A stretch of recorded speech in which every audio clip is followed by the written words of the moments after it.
Bienvenue dans la leçon 9 de Quickstart Allplan, dédiée à la mise en page.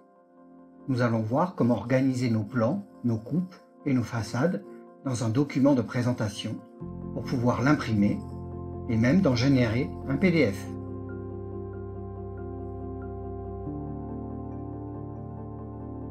L'accès aux différents outils de la mise en page, se fait grâce à l'onglet « Mise en page de plan », qui fait alors apparaître un certain nombre d'outils dédiés. Nous verrons dans cette leçon les bases de celle-ci.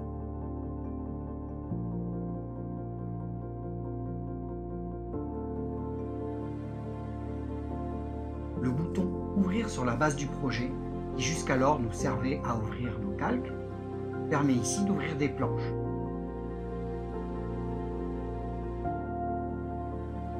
Nous allons créer une nouvelle structure à l'aide du clic droit ou grâce au bouton dédié. On nomme alors ce dossier Quick Start, dans laquelle on peut assigner un certain nombre de planches vierges, ici les planches de 15 à 20, et l'on renomme la planche 15.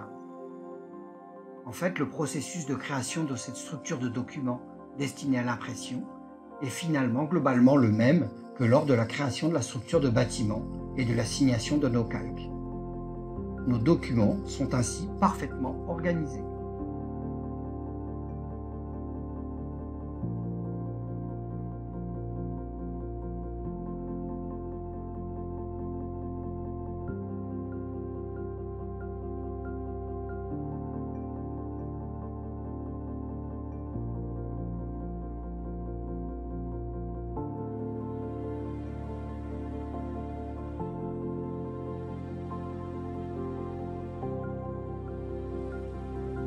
Un double clic sur la mise en page 15 nous permet de l'ouvrir.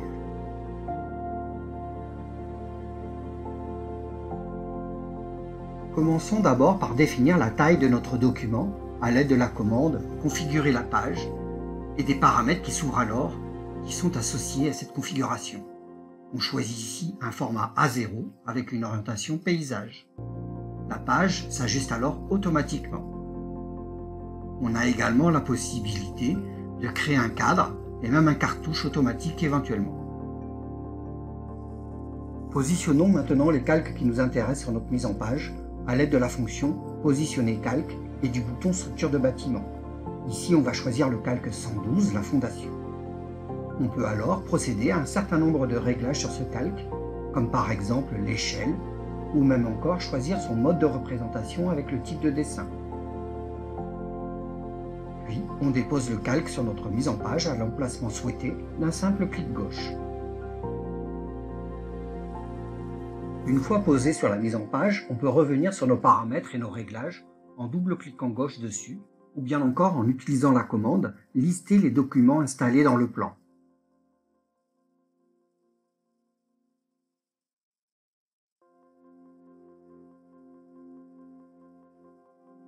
Maintenant, si je m'aperçois que ma mise en page ici à un A0 est beaucoup trop grande pour mes documents, je peux ajuster celle-ci avec la taille en A1 par exemple, en activant à nouveau la fonction « Configurer la page ». Il me faut alors déplacer bien sûr les documents qui sont déjà positionnés. Complétons notre mise en page avec le rez-de-chaussée de notre bâtiment. De nouveau l'outil « Positionner calque » et on vient chercher dans la structure de bâtiment le calque 132. Pour insérer cette fois-ci les calques de coupe et de façade, il est nécessaire d'accéder à la sélection des calques depuis les informations dérivées de la structure de bâtiment. On peut alors choisir notre élévation sud, soit le calque 1015, puis le calque 1115, la coupe 1. Comme évoqué lors de la création de la façade sud, on va pouvoir ici venir rogner l'emprise du terrain. Pour cela, on active la fonction Fenêtre de plan en choisissant l'option à partir des éléments en place. On désigne alors d'un clic notre façade et on trace un rectangle définissant la partie que l'on souhaite conserver.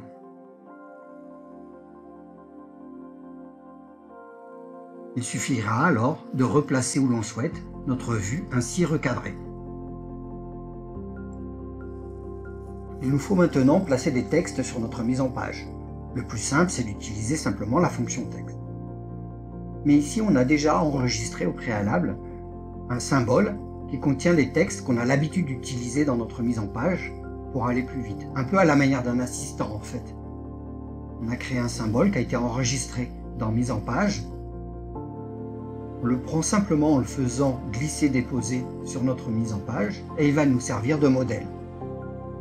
On aura alors simplement qu'à faire un double-clic droit sur le texte choisi afin de l'utiliser directement.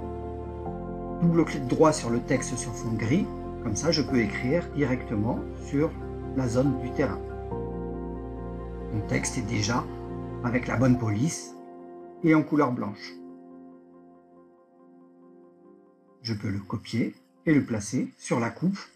J'ai juste à changer le texte par coupe. Je procède de la même façon pour aller chercher les titres pour mes différents calques que je renomme. Je supprime alors le symbole utilisé. Si l'on souhaite apporter des modifications sur notre fenêtre de plan, comme par exemple rajouter un ciel, on active alors la fonction modifier la fenêtre de plan et on sélectionne ajouter élément. On désigne la façade, puis on vient choisir le calque adéquat, ici le 1016, puis on clique à l'intérieur de la zone où doit se positionner celui-ci. Puis un double clic sur le cadre de la vue nous permet d'accéder à la liste des éléments présents dans celle-ci et on peut facilement changer l'ordre pour faire passer le ciel, par exemple, dessus ou dessous.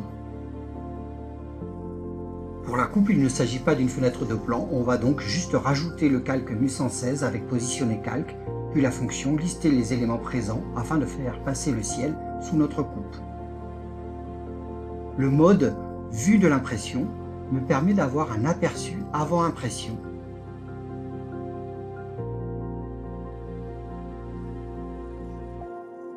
Pour générer une planche PDF, il suffit d'utiliser la fonction exporter des données PDF, de sélectionner notre mise en page. Un masque s'ouvre dans lequel on peut nommer, régler quelques options,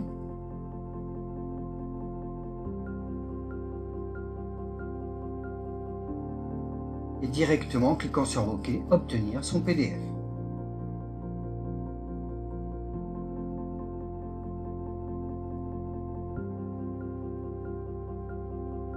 Pour l'impression, il suffira simplement d'aller activer la fonction imprimer des plans, qui ouvre alors une palette de propriétés très claires, et de cliquer sur démarrer après l'avoir paramétré.